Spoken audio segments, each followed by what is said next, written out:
Boa noite, meus irmãos da Escola Jesus Cristo, do grupo da Escola Jesus Cristo e da página da Escola Jesus Cristo no Facebook. Estamos mais uma vez aqui reunidos nesta sexta-feira, dia 3 de julho de 2020, para a nossa reflexão das 20 horas. E como leitura preparatória para a nossa prece inicial, nós vamos ler do capítulo 25 do livro O Evangelho segundo o Espiritismo. O capítulo é intitulado Buscai e Achareis.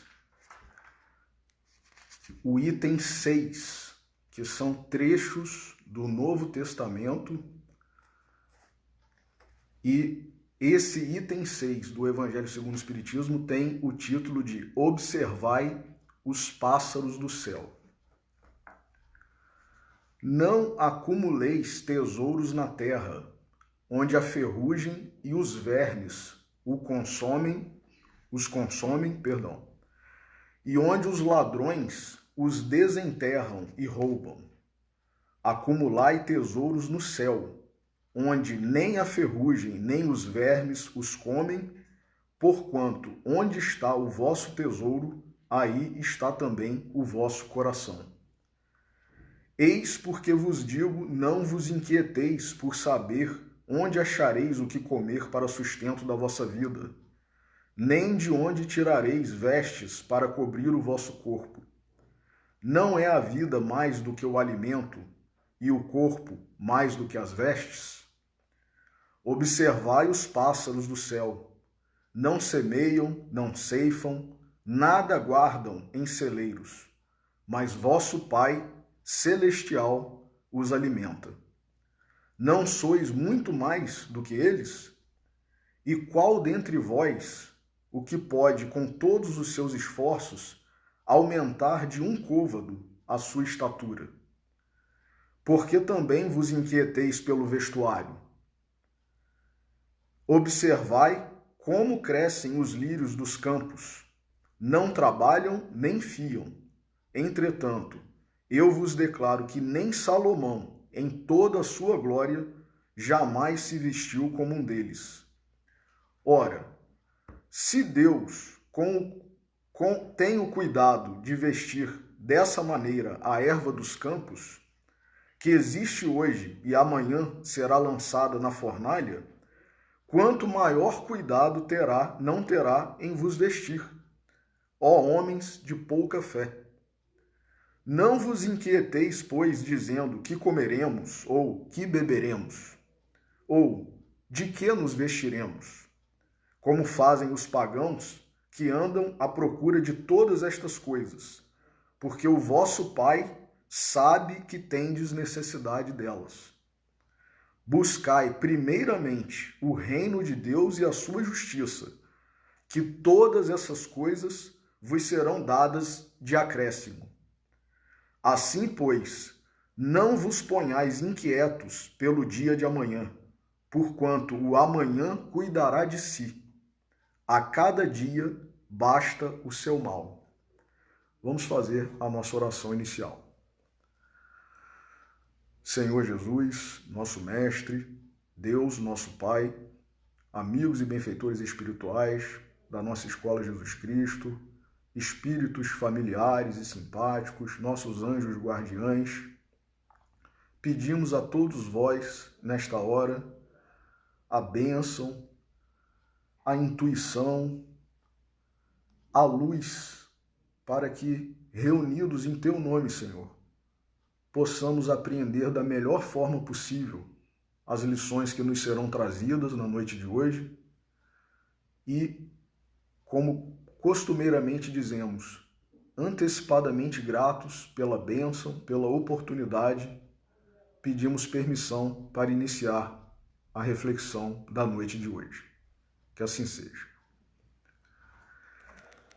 Meus irmãos, hoje o capítulo que nos cabe analisar do livro da Esperança, livro de Emmanuel, psicografado por Francisco Cândido Xavier, é o capítulo 45. intitulado Propriedades. Nós já dissemos em outra oportunidade, este livro, Livro da Esperança, foi um livro lançado por ocasião do centenário de O Evangelho segundo o Espiritismo. E neste livro há mensagens de Emmanuel comentando itens do livro O Evangelho segundo o Espiritismo. Este item, este capítulo que nós abordaremos hoje, que é o capítulo 45, intitulado Propriedades, ele comenta o versículo 21 do Evangelho de Mateus, que é o seguinte: porque onde estiver o vosso tesouro, aí estará também o vosso coração. E o item 9 do capítulo 16 do Evangelho segundo o Espiritismo: o homem só possui em plena propriedade aquilo que lhe é dado levar deste mundo. Então, nós leremos o texto e depois vamos refletir com base na doutrina, nos livros de Allan Kardec, Evangelho segundo o Espiritismo, Livro dos Espíritos, o próprio texto de Emmanuel, o Novo Testamento e, ao final, nós ilustraremos com um texto do professor Clóvis Tavares. Então vamos ao texto de Emmanuel. Propriedades.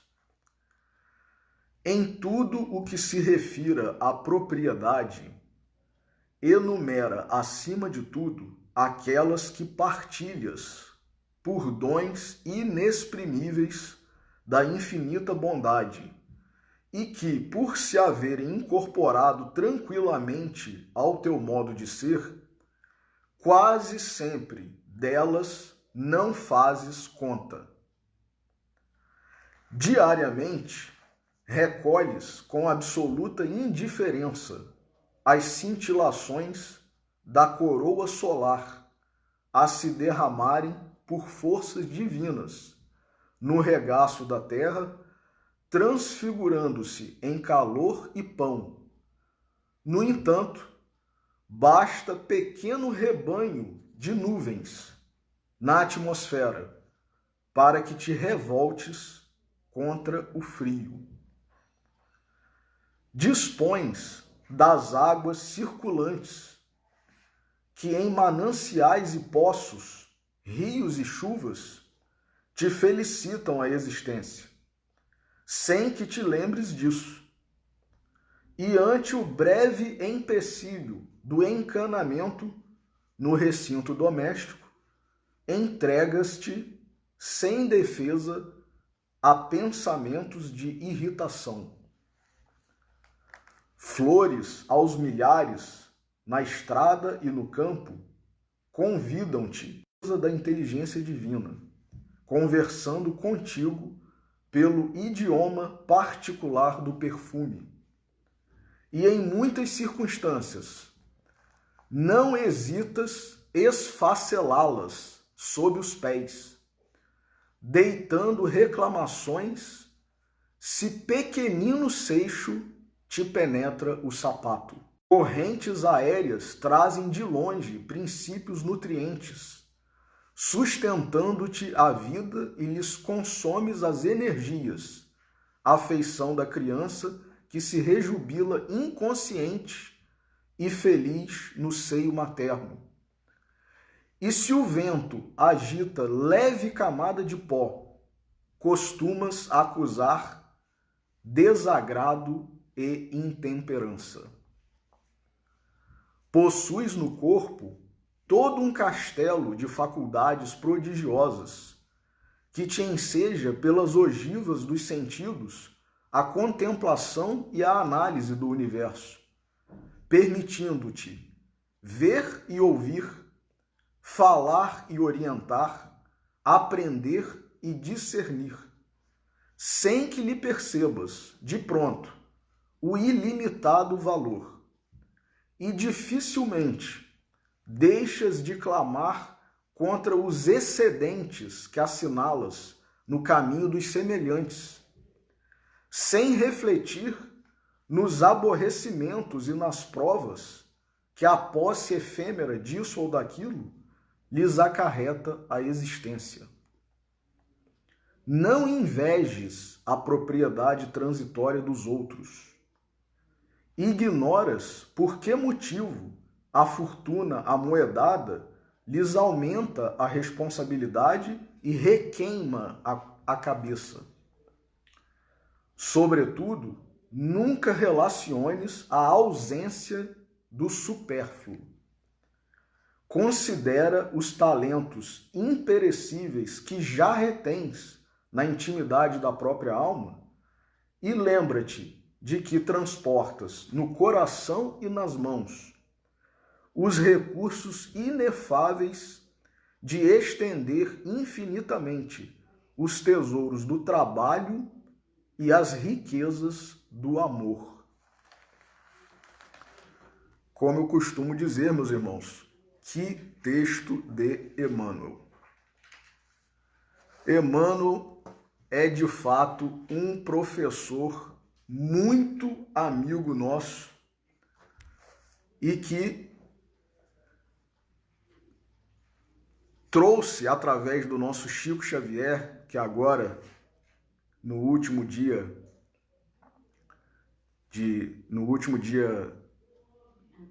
30, né, de junho, né, completou 18 anos, né, da sua desencarnação, deixando saudade, né, deixando, além da saudade, exemplos, né, do que é ser um verdadeiro cristão e um médium a serviço do Cristo, e não a serviço de outras denominações, de outras questões, de até vícios e paixões, né, que nós trazemos, nós, não ele, Chico, mas nós trazemos ainda nas nossas almas.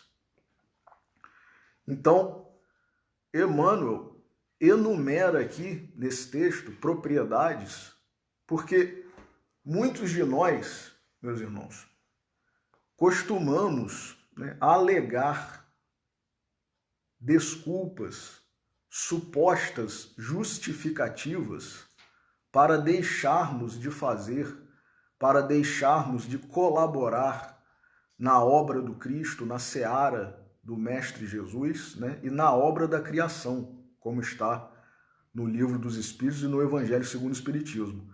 Ah, mas eu não tenho isso, eu não tenho aquilo, falta-me isso, falta-me aquilo, eu ainda não consegui alcançar isso assim, eu ainda não tive dinheiro para isso, eu ainda não consegui comprar tal máquina, tal bem, tal aparato, enfim. E nós enumeramos uma série de desculpas para justificar o que nada mais é do que a nossa preguiça espiritual, a nossa, muitas vezes, indiferença para com o próximo, para com o sofrimento alheio e o nosso egoísmo, né?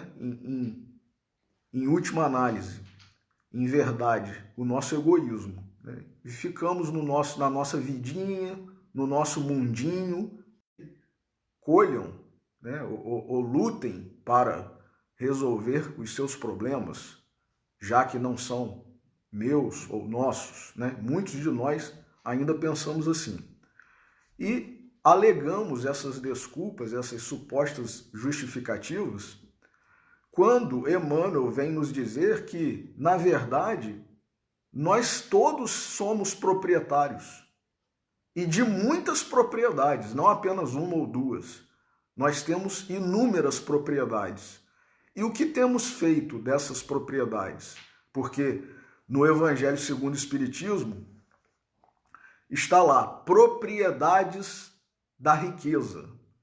E nós achamos que riqueza é somente o acúmulo, né, o amontoado de bens, de valores, de dinheiro, de joias, de imóveis e ações em bolsas de valores e por aí vai.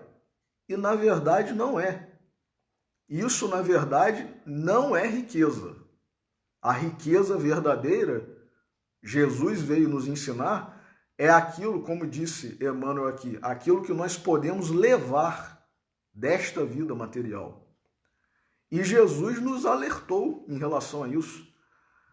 Não acumulai tesouros na terra, onde as traças, a ferrugem, consomem, os ladrões roubam e minam, mas acumulai tesouros nos céus, onde a traça, nem a ferrugem, nem os ladrões podem dar fim a esse tipo de tesouro. E que tesouro é esse? É o tesouro das virtudes, é o tesouro do amor. Então, nós que somos beneficiados, primeiramente, um tesouro que todos nós temos, até o miserável, até aquele que está passando por dificuldade, o tesouro da reencarnação. Estarmos reencarnados com a possibilidade de corrigirmos alguns equívocos, alguns erros, alguns crimes, alguns pecados que tenhamos cometido no passado, isso já é um tesouro. Porque nós sabemos, através dos livros de Kardec, dos livros de André Luiz, que o contingente populacional da humanidade terrena é 3 vezes maior no plano espiritual do que o que existe aqui no planeta Terra, como encarnados, né? Então nós aqui somos 1/3 ou 1/4 da população total, condizente com esse nível de provas e expiações, espíritos medianos ou inferiores ainda, né? Então, imaginemos nós, e já foi comentado, inclusive, por muitos estudiosos da doutrina, Haroldo Dutra Dias e outros, que a fila para reencarnar é muito grande, meus irmãos. Então, só o fato de nós estarmos aqui, por mais penosas que sejam as condições pelas quais estejamos passando, as condições que estejamos vivenciando, nós estamos com uma bênção que é a oportunidade de refazermos, de corrigirmos, né? De fazermos o bem. Como disse Tiago, um gesto de amor cobre uma multidão dos nossos pecados. Né? Ou Pedro, não estou me recordando agora com exatidão, ou Pedro ou Tiago, né? Um gesto de amor cobre uma multidão dos nossos pecados. Então, esse tesouro de estar aqui encarnado, podendo praticar um ato de amor que cobrirá uma multidão de nossos pecados, isso é muito valioso. É muito valioso. Mormente, né, especialmente, principalmente, em se tratando desse período em que nós estamos, que é um período de transição do planeta, e que alguns espíritos ainda estão tendo a última oportunidade. Nós não sabemos se nós somos esses espíritos que estamos tendo a última oportunidade de conseguir dar um passo à frente e não ficar marchando no mesmo lugar. Nós podemos estar aqui ainda na última possibilidade antes do planeta se transformar em planeta de regeneração e não temos valorizado isso. Reclamamos, como diz Emmanuel aqui, uma série de tesouros, uma série de propriedades que nós temos. O título do capítulo é Propriedades. É a luz do sol, como diz Emmanuel aqui, é a água, né? É o perfume das flores, a beleza da natureza, né? O ar, o próprio ar, o nosso corpo. E nós, por qualquer pequeno acontecimento, por qualquer pequeno detalhe, nós supervalorizamos aquele acontecimento, aquele detalhe, quando, enquanto estava tudo normal, nós, como diz Emmanuel aqui, nem nos dávamos conta de tantas coisas que tínhamos e que temos, e das quais usufruímos, né? A gente só nota que tem alguma coisa, por exemplo, a energia elétrica, né? A gente valoriza enquanto está tudo funcionando, a energia está normal. Não, a gente só reclama e atenta para a energia quando falta a energia. Emmanuel fala aqui, nos dias de sol, ninguém valoriza o sol, ninguém se atina para a questão de que, graças ao sol, a vida acontece, a vida existe, o pão mesmo que chega à nossa mesa, né, os alimentos, tudo, em razão da energia, da luz solar. Mas quando o tempo, né, se modifica e formam-se nuvens, né, vem o frio, o inverno, como nós estamos vivenciando agora, um período de mais frio, né, de temperatura mais baixa, época de chuvas em alguns locais, alguns lugares, aí nós reclamamos, não porque valorizamos o sol, mas porque estamos achando que a temperatura e o tempo, né, o clima, não está agradável ou está nos privando disso ou daquilo. Em tempos de pandemia mundial, agora nós estamos valorizando a nossa liberdade, o nosso direito de ir e vir, a nossa saúde. Então, as amizades que muitos de nós estamos perdendo momentaneamente em razão de desencarnações. Então, nós, espíritos atrasados ainda, inferiores, medianos, eu já acho que é uma classificação muito otimista para nós, que nós estamos mais para atrasados e inferiores do que para medianos. Mas, enfim, nós só valorizamos as coisas que nós temos quando acontece uma falta, uma escassez, né? E muitas vezes Deus permite que isso aconteça conosco justamente para que nós despertemos. O pobre, o miserável, muitas vezes ele está passando por uma provação para que ele possa valorizar que muitas vezes ele é o rico de ontem. Isso não quer dizer que nós, principalmente os espíritas, que sabemos da lei de causa e efeito, que sabemos que a toda ação corresponde uma reação, isso não significa que nós devamos olhar para um pobre, para um miserável e cruzar os braços. Ah, ele está colhendo as consequências da outra vida. Não. Até porque, se fosse assim, Jesus não teria nos exortado à prática da caridade em sua excelência, que é o amai ao próximo como eu vos amei, ele falando para nós. Primeiramente, num nível que está mais fácil de ser alcançado, que é amar ao próximo como a si mesmo, né? Fazei aos outros o que gostarias que os outros vos fizessem. Esse nível é mais fácil de alcançar. Mas já próximo de se despedir de nós enquanto o Cristo em corpo de carne, ele disse, amai ao próximo como eu vos amei. Esse nível a gente ainda vai ter que caminhar muito para conseguir alcançar. Só na estrada aí das evoluções e das reencarnações. Mas se Jesus nos exortou a amar ao próximo como a nós mesmos, a fazermos aos outros o que nós gostaríamos que os outros nos fizessem, é porque quando nós olharmos um pobre, quando nós olharmos como ele fez, um doente, né?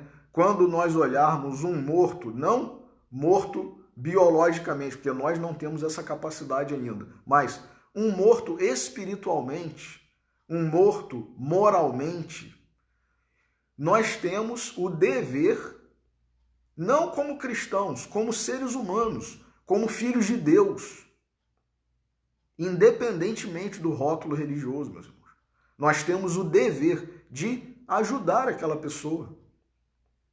E é por isso também que o Espírito de verdade nos deixou a máxima: fora da caridade não há salvação. Porque a caridade, como está no Evangelho segundo o Espiritismo, ela independe de religião, de rótulo, qualquer pessoa pode praticá-la.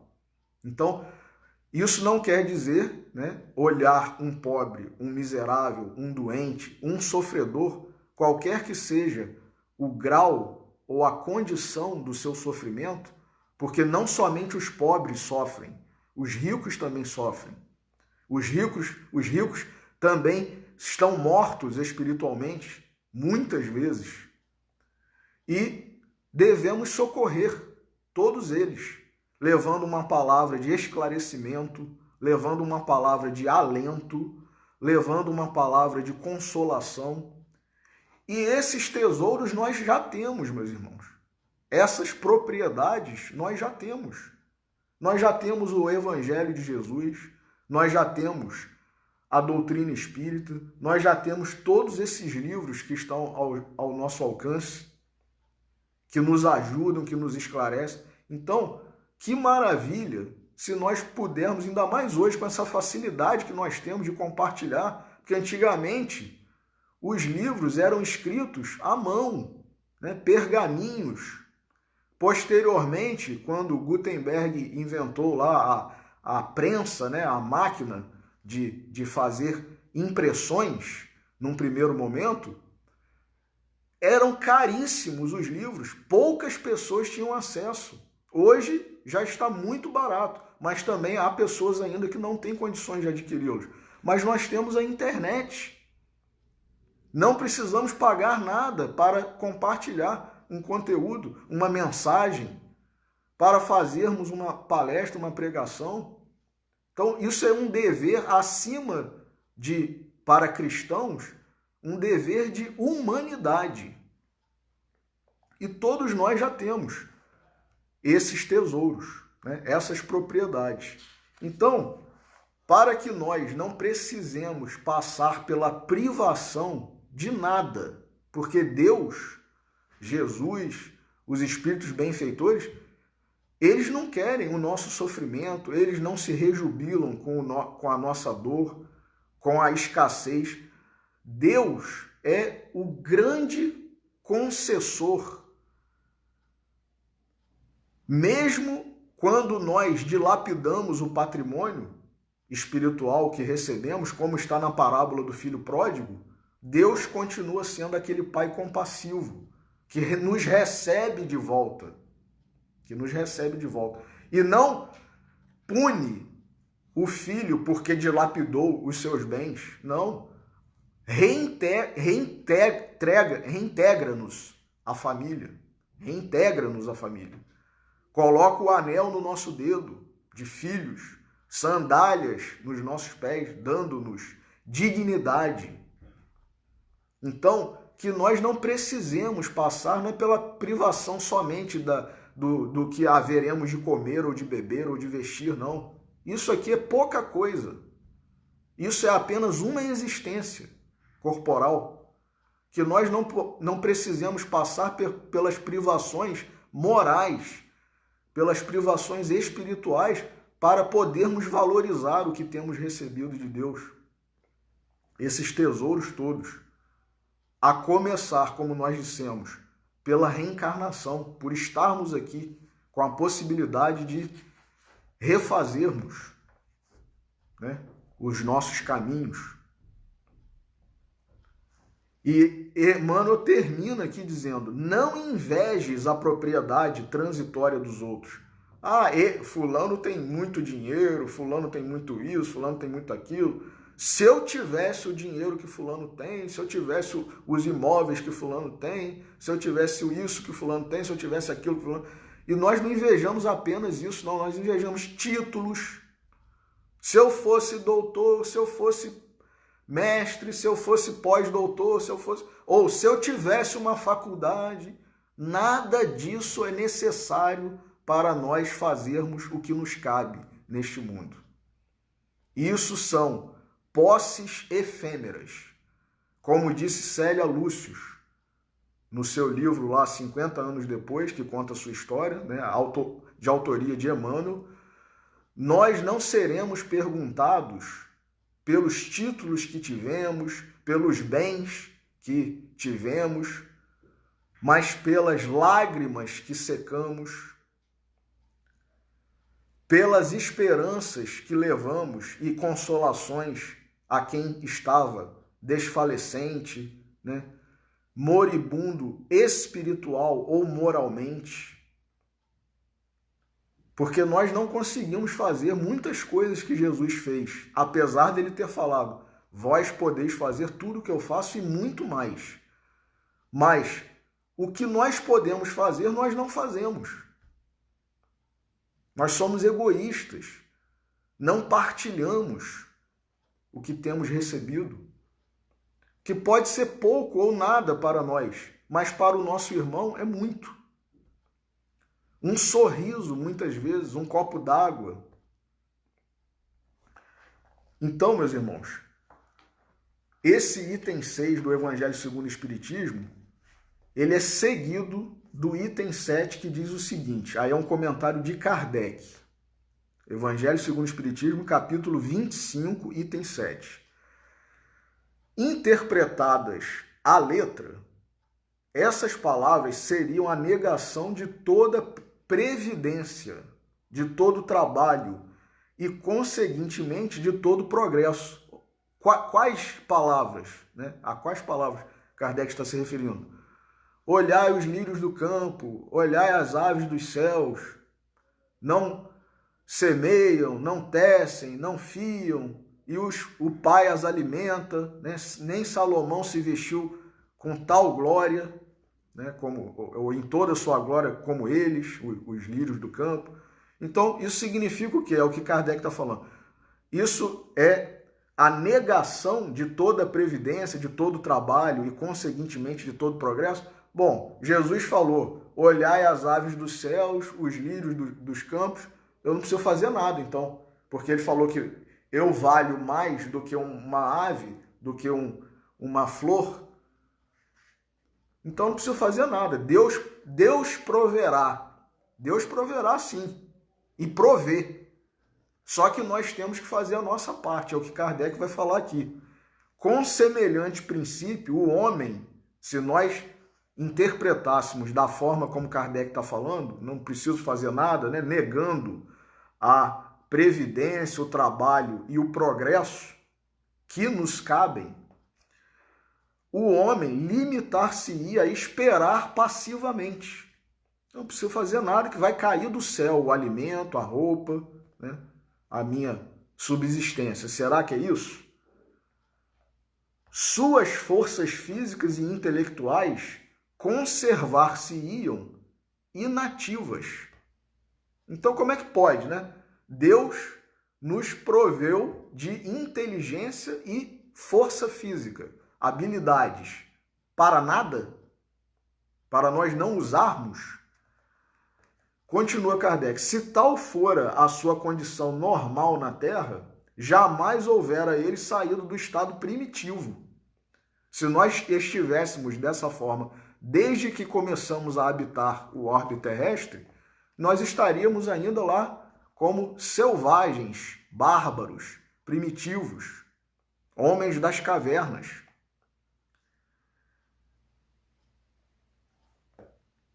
E se dessa condição fizesse ele a sua lei para a atualidade, só lhe caberia viver sem fazer coisa alguma. Não pode ter sido esse o pensamento de Jesus, lógico. Jesus disse, meu Pai trabalha sem cessar e eu trabalho também. E, ao contrário disso, exortaria-nos ao ócio, à preguiça, como se fala lá no italiano, né? Ao dolce far niente, o doce não fazer nada. É isso que é a nossa vida? A finalidade da nossa encarnação? Mesmo para os que não acreditam em reencarnação, em lei de causa e efeito, será que a pessoa que está aqui na Terra, mesmo o ateu, o agnóstico, será que ela acha que ela está aqui para não fazer nada? Lógico que não. Isso é contrário à razão, né? À lógica. Né? Então, é o doce não fazer nada. Não é nada disso, meus irmãos. Kardec está nos explicando aqui. Não pode ter sido esse o pensamento de Jesus, pois estaria em contradição com o que disse de outras vezes, com as próprias leis da natureza. Deus criou o homem sem vestes e sem abrigo, mas deu-lhe a inteligência para fabricá-los. Então, quando Jesus usou os pássaros, né, as aves e as flores, e que nós atentássemos para eles, não tecem, não fiam, né, os lírios do campo, as aves não semeiam nem colhem, e Deus os alimenta, e, né, em relação aos pássaros. E nem Salomão, em toda a sua glória, se vestiu como um deles, né, de forma tão bela, tão perfeita. Isso significa o quê? O pássaro, por acaso, ele fica quieto lá na árvore, ou ele voa e sem saber para onde vai e somente? Ou ele constrói o seu ninho, ou ele procura a fêmea para se reproduzir, ou ele sai em busca do alimento. Ele não fica parado, o pássaro, e cai o alimento do céu. O trabalho que está no nível desse ser, ele faz, ele cumpre. A planta, a mesma coisa. As flores, elas passam por todo um processo aí de transformação, desde a semente até virarem flores, ou, no caso de plantas frutíferas, virarem fruto, realizam a fotossíntese, produzem. Então, não adianta nós usarmos essas colocações de Jesus para justificar, meus irmãos, coisas nossas. Nós temos mania, né? Infelizmente, é uma coisa muito triste isso, mas é realidade. Nós temos mania de trazer Jesus para a nossa pequenez, comparando atitudes de Jesus com as nossas, frases de Jesus com o que nós queremos que elas signifiquem. Ainda bem que nós temos Emmanuel, ainda bem que nós temos Humberto de Campos, André Luiz, Kardec e todos os espíritos da codificação para nos ensinarem, para nos explicarem o que significam as exortações de Jesus. Porque se dependesse de nós, que tristeza não seria, né? Apesar de tudo que nós temos, nós muitas vezes desviamos. Nós muitas vezes, com todas as explicações, nós interpretamos ao contrário do que está nos livros da doutrina espírita. Para quê? Para trazer Jesus para as nossas paixões, para trazer Jesus para os nossos vícios, para humanizar Jesus, no sentido de comparar Jesus a nós, humanos. Jesus não é humano, meus irmãos, Jesus é divino. É o representante de Deus no planeta Terra. Então nós não podemos comparar nada que Jesus falou ou fez a alguma coisa que nós fazemos, porque as motivações de Jesus não são as nossas.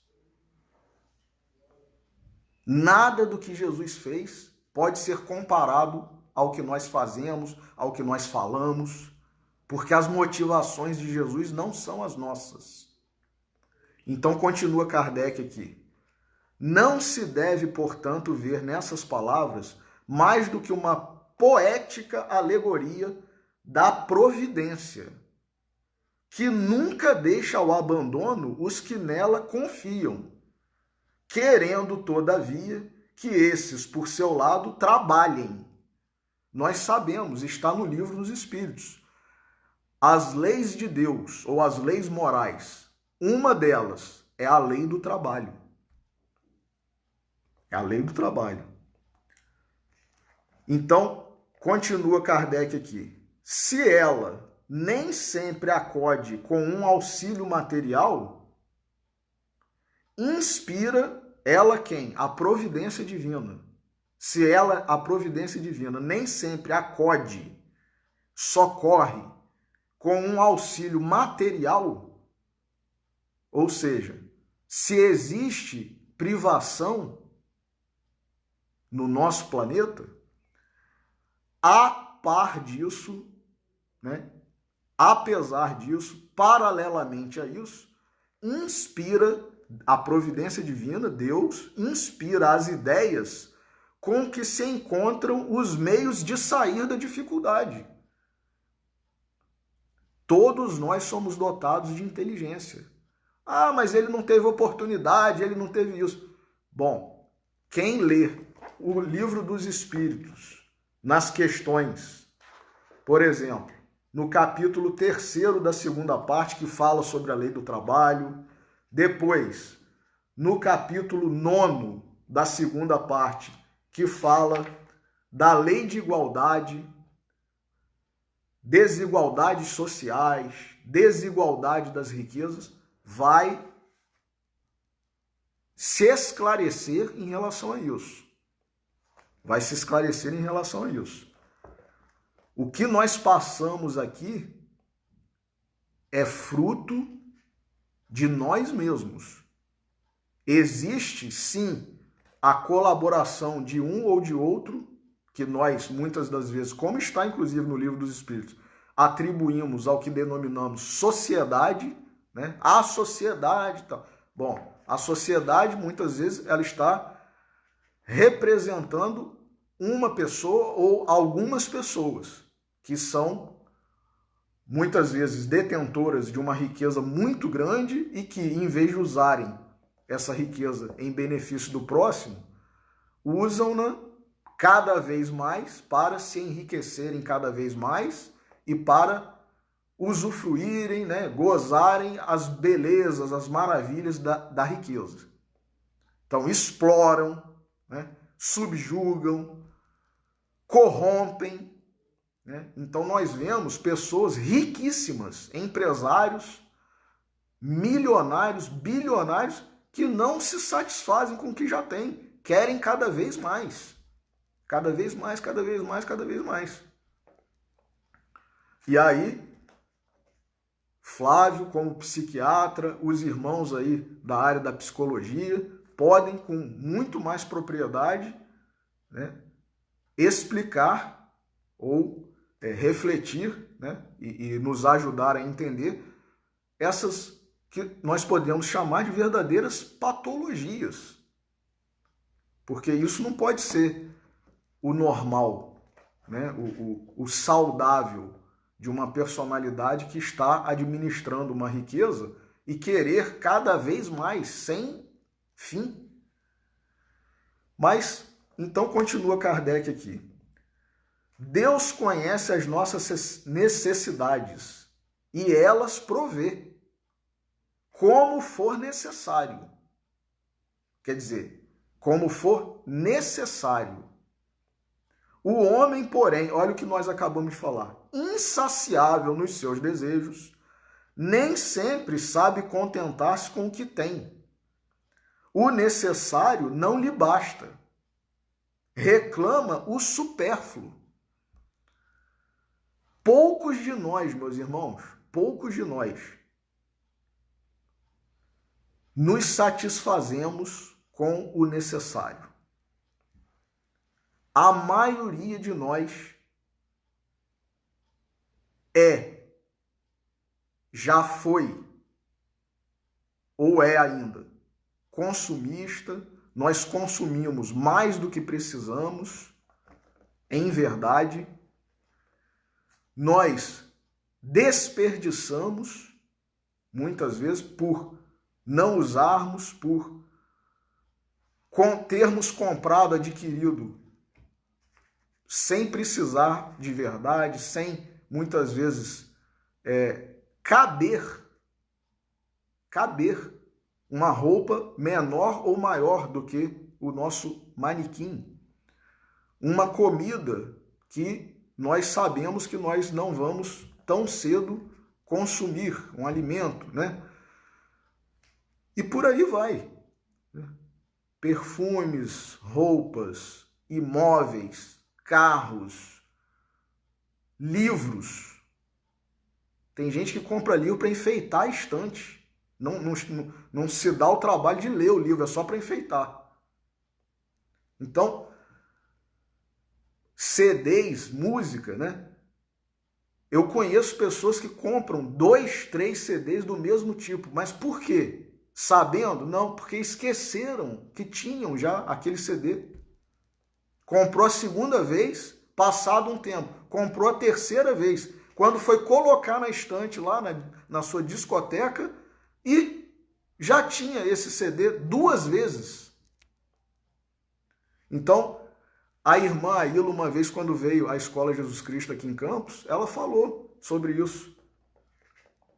Em verdade, muitos de nós achamos radicalismo, mas não é, meus irmãos, porque Jesus veio nos ensinar isso.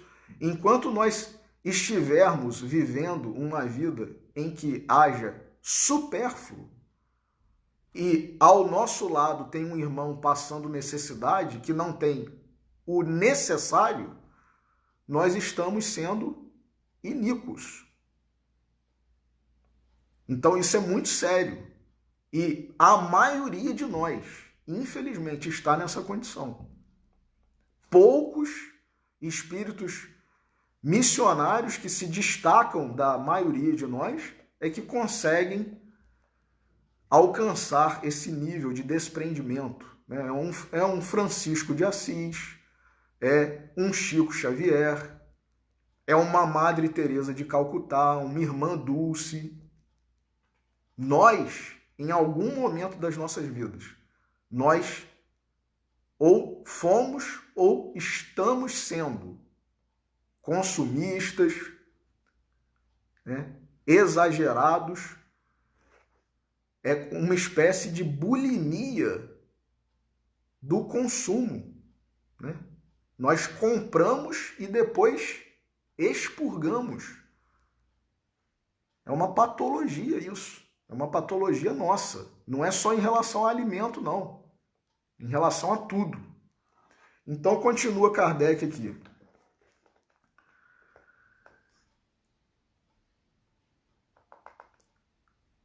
A providência, então...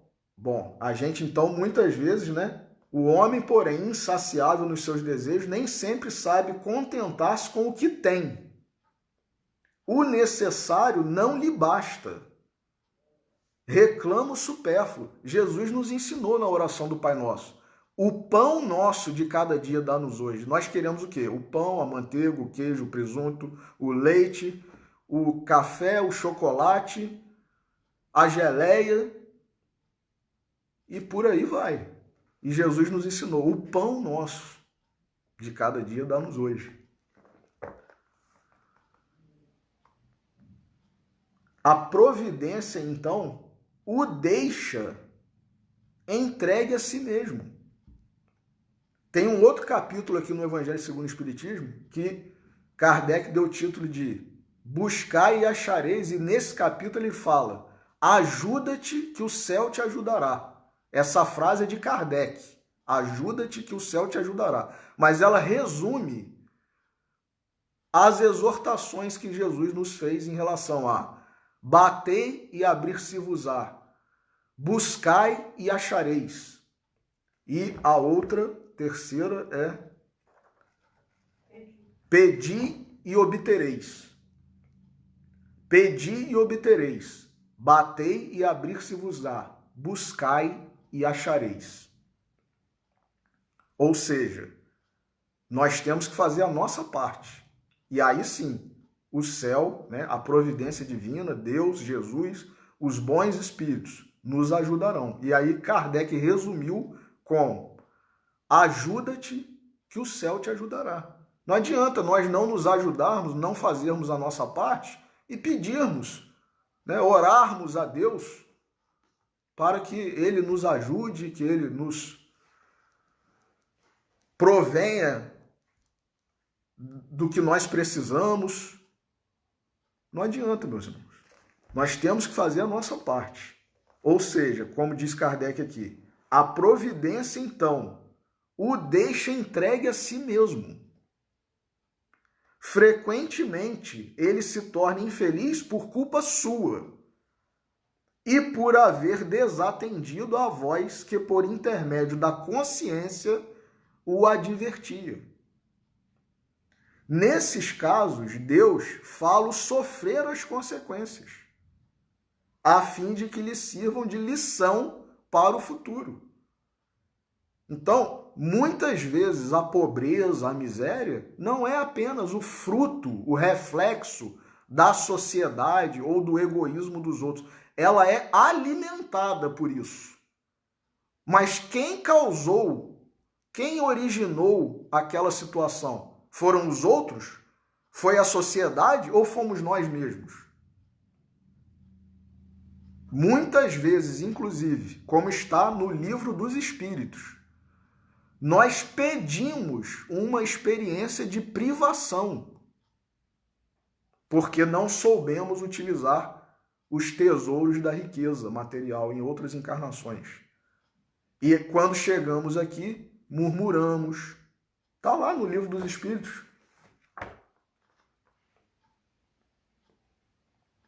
Murmuramos, blasfemamos, culpamos os outros. E muitas vezes, mesmo nessa situação, nós temos condições de sair dessa situação. Mas não fazemos o que nos cabe. Nós, se virmos alguém numa situação penosa, temos a obrigação de ajudar, meus irmãos. Inclusive, isso também está lá no Livro dos Espíritos, no capítulo que fala da lei do trabalho. A pessoa que não tem condições de trabalhar, o idoso que já trabalhou a vida toda e não tem mais força, como deve, né, proceder? Aí os Espíritos respondem, a família, em primeiro lugar, deve mantê-lo, né, socorrê-lo, ou a sociedade. Então, a caridade, né, o auxílio, a aposentadoria, tudo isso é correto e válido perante as leis de Deus. Agora, a pessoa não pode, o que muitas vezes acontece, não fazer nada ou até pior, fraudar, né, fingir, não fazer o menor esforço para conseguir o mínimo que seja. Aí esse espírito estaria contrariando também as leis de Deus. Então, por fim, termina aqui Kardec. A terra produzirá o suficiente para alimentar a todos os seus habitantes quando os homens souberem administrar, segundo as leis de justiça, de caridade e de amor ao próximo, os bens que ela dá. Quando a fraternidade reinar entre os povos, como entre as províncias de um mesmo império, o momentâneo supérfluo de um suprirá a momentânea insuficiência do outro. Quem tem mais tem a obrigação de dar a quem tem menos. Glenda ainda, anteontem, na quarta-feira, fez uma pregação sobre o verbo dar. Quem quiser pode assistir aí na página da Escola Jesus Cristo, né, no grupo, e também no YouTube da Escola Jesus Cristo, no canal do YouTube. E continua Kardec aqui finalizando o parágrafo. O rico, então, considerar-se-á como um que possui grande quantidade de sementes. Se as espalhar, elas produzirão pelo cêntuplo para si e para os outros.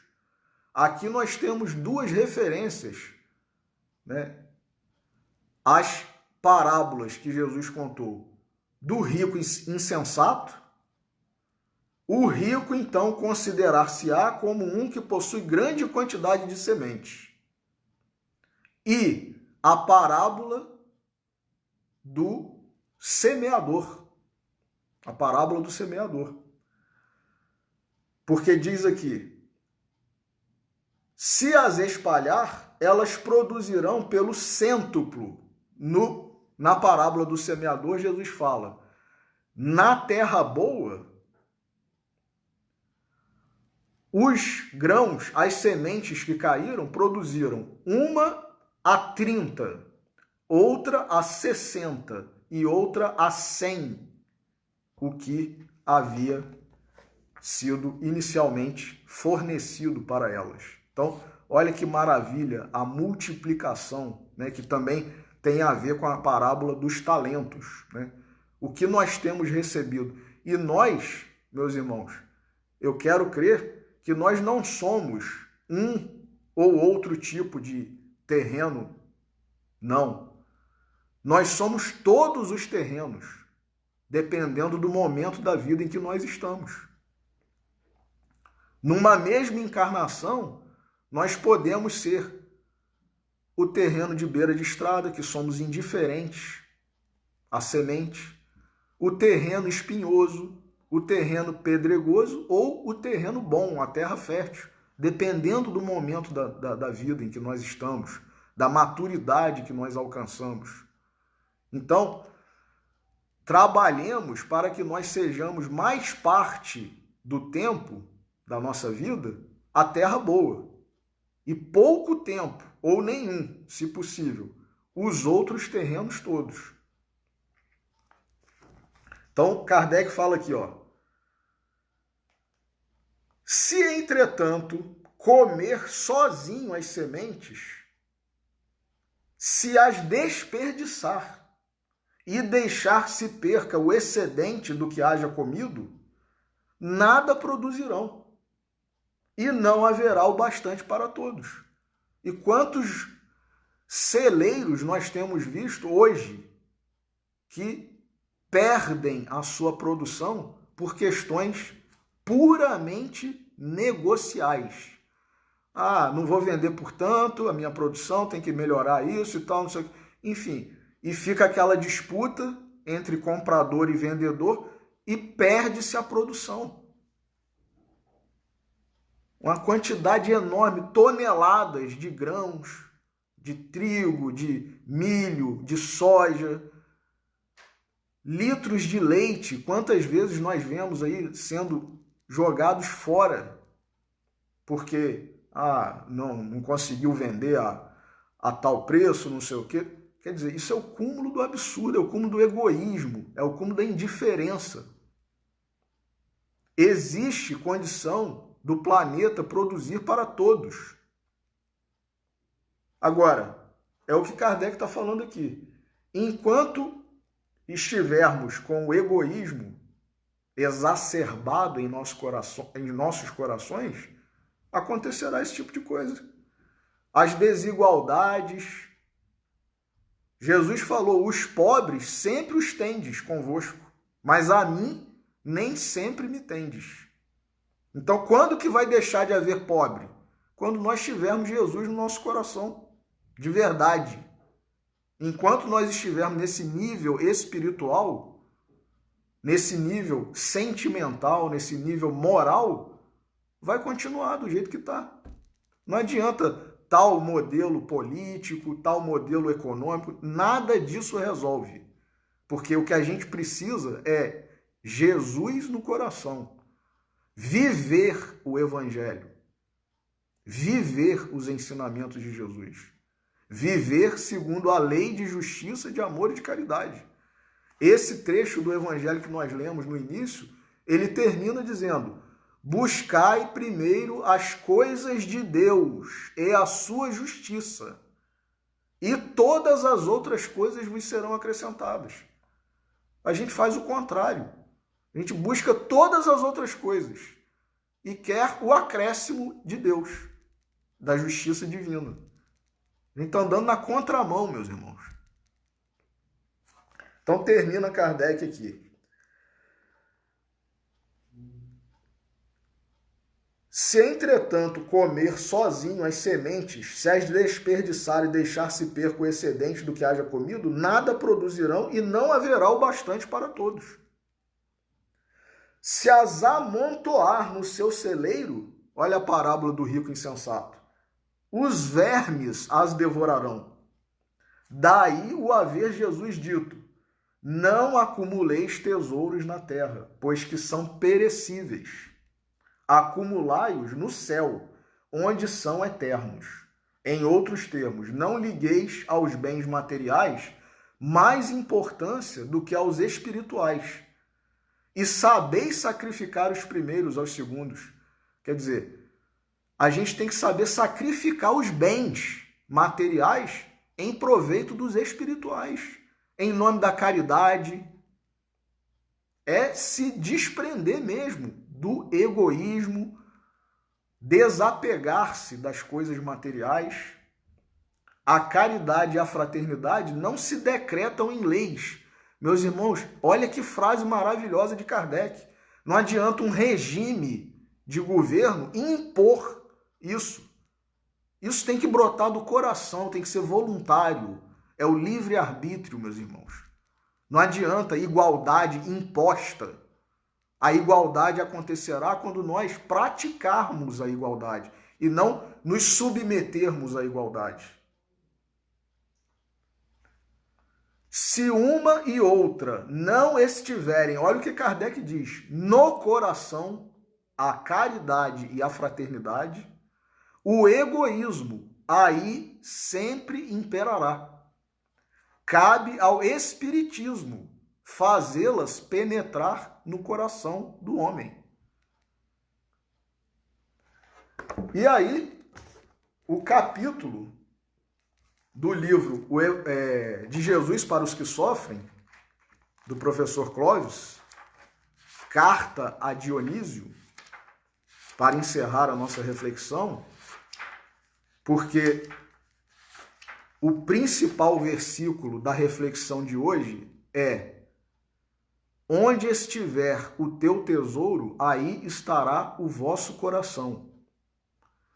E aí eu me lembrei desse capítulo do livro de Jesus para os que sofrem, do professor Clóvis Tavares, e me lembrei também do capítulo 2º do livro Apocalipse, em que nós sabemos Jesus, através de João, dita algumas exortações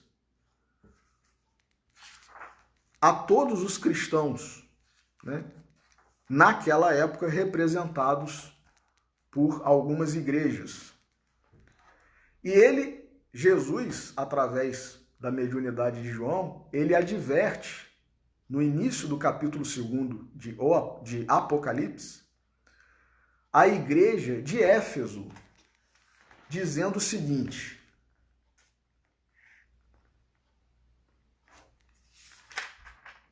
ao anjo da igreja de Éfeso, escreve: isto diz aquele que tem na mão direita as 7 estrelas que anda no meio dos 7 candeeiros de ouro.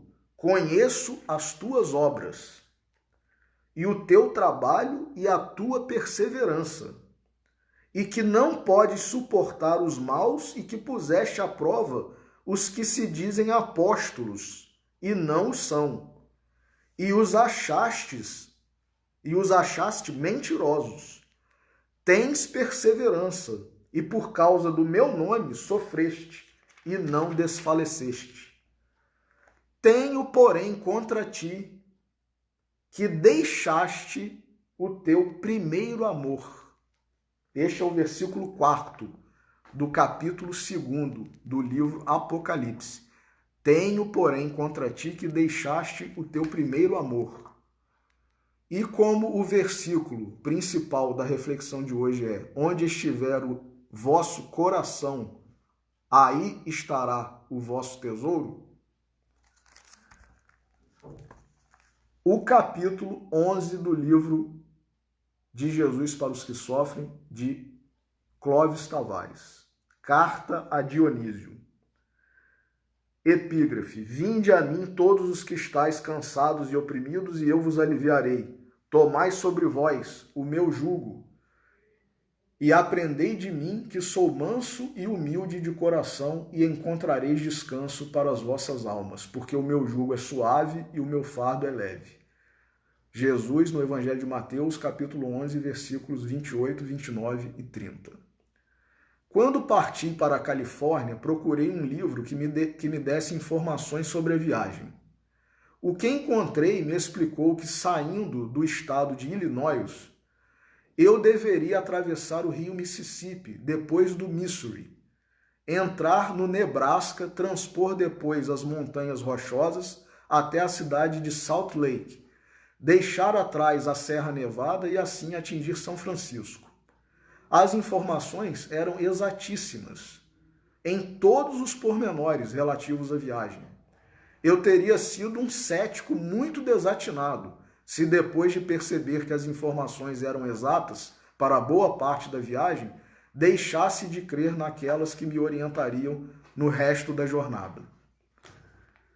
São palavras de Dwight Moody, uma das figuras mais impressionantes do cristianismo moderno. Aí tem uma nota aqui. Em seu livro O Problema do Ser, do Destino e da Dor, um clássico de nossa doutrina, de Leon Denis faz preciosas referências ao reverendo Dwight Moody, no capítulo 10. Respiguei-as, meu caro Dionísio, numa revista cristã que, recordando algumas afirmativas do mestre, transformadas em bênçãos quando postas em prática, lembra também sua palavra: quem crê em mim tem a vida eterna. Igualmente, meu amigo, quero rememorar contigo, segundo o nosso velho costume fraterno, alguns ensinamentos do Senhor de que já tens experimentado o salutar efeito. Teu coração, olha aí, meus irmãos, teu coração escutou o sermão da montanha, em sua ressonância de 20 séculos e em sua misteriosa e eterna presença. Ouviste o que foi dito, bem-aventurados os misericordiosos, e tens procurado sinceramente semear os eflúvios de tua compaixão em redor dos teus passos. E tens sentido a felicidade dessa atitude de espírito. Ouviste também, bem-aventurados os mansos, e te esforças cada dia pela conquista do autodomínio, e suportas contradições, e puseste uma sentinela à porta de teus lábios, e tens exercitado, como podes, a brandura, a paciência, o silêncio, a delicadeza. Tens evitado, assim, em tua estrada, os perigos da exaltação, da rudeza, da violência, com todos os satélites da imaturidade espiritual. Escutaste de Jesus a afirmativa de que os simples de espírito são verdadeiramente felizes e tens sublimado em peleja contínua aquilo que tu mesmo classificaste de ridícula autossuficiência. Leste o episódio do moço rico em conversa com o Divino Mestre e te aproximaste dos pobres e dos deserdados do mundo, de coração e bolsos abertos. Sonhas agora um tesouro no céu, longe das mesquinhas competições da ambição terrestre. Contemplo-te, Dionísio, e noto, alegremente, teus esforços diários de integração com o celeste amigo. Por amor dele, tens buscado depressa adversários para reconciliação recomendada. Tens largado a capa aos que já te levaram a túnica. Tens evitado o destaque nas sinagogas e não levantas os braços nas esquinas das ruas. Tens usado a mão direita na pauta do ensinamento evangélico. Tens zelado pelas pérolas da eternidade, não mais as deixando ao alcance da ignorância maliciosa, mas bem fazendo a todos como podes. Porém, como o Senhor, na visão do Apocalipse, tinha uma coisa, porque ali no Apocalipse não é apenas em relação à igreja de Éfeso. em relação a várias igrejas, né, Jesus faz alguma advertência. Como o Senhor, na visão do Apocalipse, tinha uma coisa contra o anjo de Tiatira, apesar de suas múltiplas virtudes e crescentes valores, foi uma das igrejas advertidas. Também eu, caro amigo, noto em teu espírito um lamentável esquecimento. Somente nossa velha e sólida amizade fraterna permite, liberando-me, falar-te assim. Pelo teu esforço em cumprir o ensino sagrado, tens visto como a realização da palavra gera bênçãos de paz, de poder interior, de beleza espiritual. Tens esquecido, entretanto, Dionísio, eis o que tenho contra ti, de buscar a consolação de que tua alma, tantas vezes ferida, necessita em Jesus, no Cristo Consolador. Sofres e tens sofrido muito. Entretanto, quase nunca tens recorrido ao Mestre. Por quê? O mesmo evangelho que te ensinou a perdoar 70 vezes 7 vezes, também te faz o inefável convite: vinde a mim, todos vós que estáis cansados, e eu vos aliviarei, e encontrareis descanso para as vossas almas. Recorda, Dionísio, as observações de Moody. Se tens atravessado Mississippis de dificuldades e subido rochosas de deveres por amor ao Mestre, e já verificaste a exatidão do roteiro divino, não ponhas em dúvida, caro amigo, as outras informações do livro da Grande Viagem. Aproxima-te do Senhor da compaixão. Ele enxugará tuas lágrimas, fortalecerá teu coração, aliviará as dores de teu espírito. Não duvides, Dionísio. Arremessa-te aos divinos braços. Então, meus irmãos, muitas vezes nós falamos em nome de Jesus, obramos em nome de Jesus, fazemos muitas coisas em nome de Jesus, mas em verdade nós não estamos com o coração no tesouro evangélico, porque o próprio Cristo nos advertiu, né? Haverá falsos cristos e falsos profetas, nós temos visto isso, né, por aí, e basta falar Senhor, Senhor para estarmos salvos? Então nós temos que fazer, nós temos que falar, mas acima de tudo, nós temos que ter o nosso coração neste tesouro que é Jesus e o seu Evangelho. Então que fiquemos com essas lições.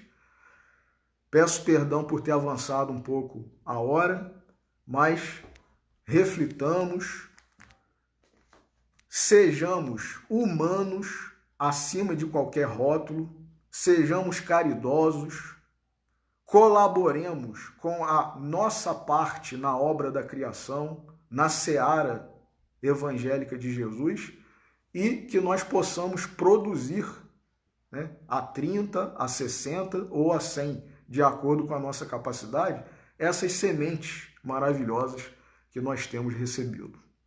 Então, façamos a nossa oração. Senhor Jesus, mais uma vez agradecemos por tudo, por tantas lições maravilhosas e que, em relação às quais muitas vezes não damos o devido valor, Senhor. Ajuda-nos, inspira-nos, fortalece-nos para que continuemos e ilumina-nos, Senhor, para que possamos compreender da forma mais pura, mais cristalina, mais perfeita as tuas lições, os teus ensinamentos, o teu evangelho, Senhor. Por isso tudo agradecemos e pedimos permissão para encerrar a reflexão da noite de hoje. Que assim seja, Senhor. Meus irmãos, muito obrigado pela paciência, pela assistência, audiência. Mais uma vez peço perdão por ter avançado o horário e que Deus nos abençoe a todos. Fiquem com Deus.